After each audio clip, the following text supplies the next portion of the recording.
आखिर बलराम जी की मृत्यु कैसे हुई थी? आखिर किसने किया था बलराम जी का वध?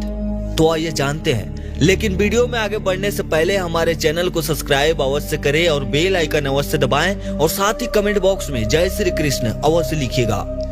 भगवान श्री कृष्ण जी के भाई बलराम जी जो बेहद ही शक्तिशाली थे और महाभारत के महान योद्धाओं में शुमार थे, उनके जीवन काल के बारे में तो आप सब जानते ही होंगे, लेकिन क्या आप जानते हैं कि भगवान शेषनाग के अवतार बलराम जी की मृत्यु कैसे हुई थी? उनके जीवन के आखिरी समय में क्या हुआ था और श्री कृष्ण उस समय में कहाँ थे? वो अपने भाई बलराम को क्यों नहीं बचा पाए? ये सभी बातें द्वापर युग के कई सारे रहस्य में से एक है। जब द्वारिका के प्रभास क्षेत्र में महातेजस्वी और ताकतवर यादव वंश के लोगों ने जीत की खुशी में मदिरा पान करना शुरू कर दिया, तो श्री कृष्ण पास ही किरीट वर्मा सहित बलराम जी सात्यकी, गढ़ और वरुण पीने लगे। और उसके बाद तो मानो गंधारी उन ब्राह्मणों के श्राप ने अपना असर दिखाना शुरू किया। बीते बीते सात्यकी और किरीट वर्मा, प्रद्युम्न सहित सभी यदुवंशी युद्ध में हुए जीत की खुशी में मदिरा पान से अपने होश खो बैठे और एक दूसरे का मजाक उड़ाने लगे। तब काल के प्रेरणा से एक दूसरे को ही वो मारने लगे। सात्यकी सहित अपने पुत्रों को मरा हुआ देख भगवान श्री कृष्ण क्रोध में आकर एक मुट्ठी घास को मैदान से उखाड़ी और उनके हाथ में आते ही वो घास वज्र की तरह भयंकर लोहे की तरह मूसल जैसी बन गई।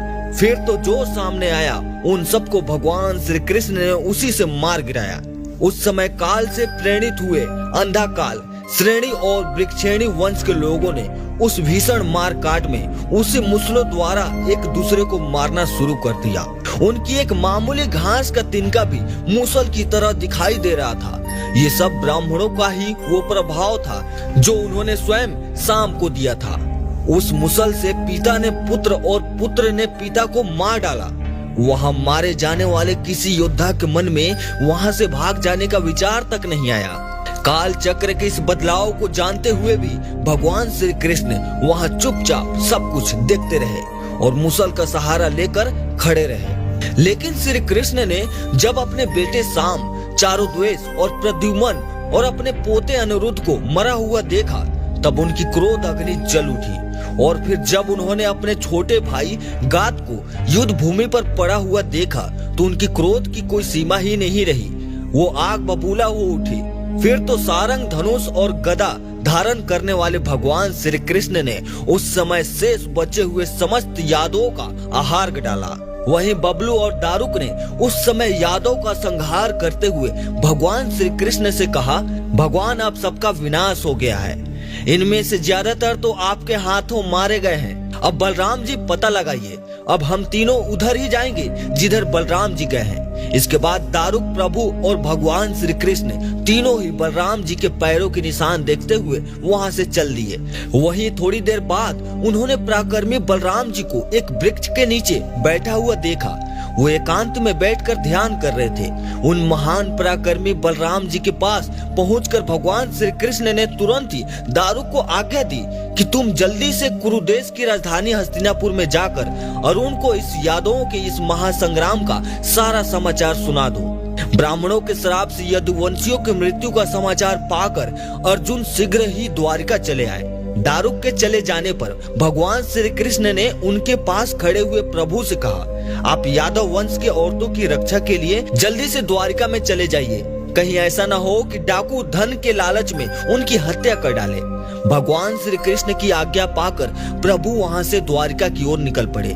लेकिन एक तो अकेले से ही मदिरा के नशे में चूर था, दूसरा उन्हें अपने भाई बंधुओं के मार जाने का भी गम था। वो भगवान श्री कृष्ण के पास अभी आराम कर ही रहे थे, ब्राह्मणों की शराब से कुछ ऐसे समय उत्पन्न हुआ कि वहां पास में ही एक वृक्ष के बाण में लगा हुआ मूसल उत्पन्न हुआ जो उनके ऊपर आ गिरा और उससे उनके प्राण चले गए। प्रभु को मरा हुआ देख भगवान श्री कृष्ण ने अपने बड़े भाई से कहा, भैया बलराम आप यहीं रहकर मेरी प्रतीक्षा करें जब तक मैं सभी औरतों को परिवार के लोगों के साथ सुरक्षा करके न छोड़ दूं। ऐसा कहकर भगवान श्री कृष्ण द्वारिकापुरी में गए और वहां अपने पिता वासुदेव जी से बोले, पिताजी, आप अर्जुन के आने की प्रतीक्षा करते हुए हमारे कुल की समस्त स्त्रियों की रक्षा करें। इस समय बलराम जी मेरी राह देखते हुए वन के भीतर बैठे हुए हैं। मैंने इस समय यदुवंशियों का विनाश देखा है और इससे पहले मैं गुरुकुल के सभी महान राजाओं का भी संहार देख चुका हूँ। अब मैं उन यादव वीरों के बिना इस द्वारिका में नहीं रह पाऊंगा, इसलिए अब मैं वन में जाकर बलराम जी के साथ तपस्या करूंगा। ऐसा कहकर उन्होंने अपने पिता के चरणों को स्पर्श किया और फिर भगवान श्री कृष्ण वहां से तुरंत चल दिए। इतने में ही उन्हें नगर की स्त्रियों और बालकों की रोने की आवाज सुनाई दी। विलाप करते हुए उन रोते हुए औरतों की आवाज को सुनकर भगवान श्री कृष्ण दोबारा लौट आए और उनको सांत्वना देते हुए बोले, देखिए अर्जुन शीघ्र ही इस नगर में आने वाला है, वो तुम्हें आने वाले संकट से बचाएगा। ऐसा कहकर वो वहां से चल दिए। वहां जाकर भगवान श्री कृष्ण जंगल में एकांत प्रदेश में बैठे हुए बलराम जी का दर्शन किया। बलराम जी योग साधना में मग्न होकर समाधि लगाए बैठे हुए थे। भगवान श्री कृष्ण ने उनके मुख से एक सफेद रंग का विशालकाय सांप को निकलता हुआ देखा। वो महानुभाव नाग जिस तरफ महासागर था उसी रास्ते पर चल दिया। वो अपने पिछले शरीर का त्याग कर कर इस रूप में प्रकट हुआ था कि उसके हजारों सिर थे। उसके विशाल शरीर पर्वत से जान पड़ता था। उसके मुख की कांति लाल रंग की थी। समुद्र में खुद प्रकट होकर उस नाग यानी अनंत का भली भांति स्वागत किया और सभी लोगों ने आगे बढ़कर उनका अभिवादन किया। भाई बलराम के परम धाम पधारने की दिव्य दर्शी भगवान श्री कृष्ण कुछ सोचते विचारते हुए उस शांत वन में घूमते रहे और फिर भगवान श्री कृष्ण पृथ्वी पर बैठ गए। भगवान श्री कृष्ण का जीवन इस धरती पर पूरा हो चुका था और उन्होंने अब इस धरती से विदा लेने की इच्छा को प्राप्त किया। अपने मन, वाणी और इंद्रियों को अपने वश में रखने वाले महायोगी कर्मयोगी भगवान श्री कृष्ण एक पेड़ के नीचे आराम से लेट गए। उस समय जरा नामक एक भयानक शिकारी हिरण को मारने जाने की इच्छा से उस जगह पर आया। उस समय भगवान श्री कृष्ण आराम से सो रहे थे। हिरण को पकड़ने और मारने की भ्रम से उस शिकारी ने भगवान श्री कृष्ण को ही हिरण समझकर एक जहरीला बाण मारकर उनके पैर के तलवे में घाव कर दिया। फिर उस हिरण को पकड़ने के लिए जब वो उनके पास गया तब 4 भुजा वाले पीतांबरधारी पुरुष भगवान श्री कृष्ण पर नजर पड़ी। अब वो जरा अपने आप को ही अपराधी मानकर मन ही मन मर गया। उसने भगवान श्री कृष्ण के दोनों पैर पकड़ लिए और महात्मा भगवान श्री कृष्ण ने उसे आश्वासन दिया और हमेशा हमेशा के लिए इस धरती को छोड़कर परम धाम चल दिए। दरअसल वो जरा कोई और नहीं बाली का ही रूप था और मारने से पहले बाली ने भगवान श्री राम को ही ये श्राप दिया था कि मैं भी आने वाले समय में आपका ही ऐसा वध करूंगा। इस तरह भगवान श्री कृष्ण ने अपने प्राण त्याग दिए और कहते हैं कि वो परम धाम की तरफ चले गए। अंतरिक्ष में पहुंचने पर इंद्र स्वामी, कुमार, रुद्र, आदि वसु, ऋषि, देव मुनि, सिद्ध अप्सराओं सहित मुख्य गंधर्व ने आगे बढ़कर भगवान का स्वागत किया।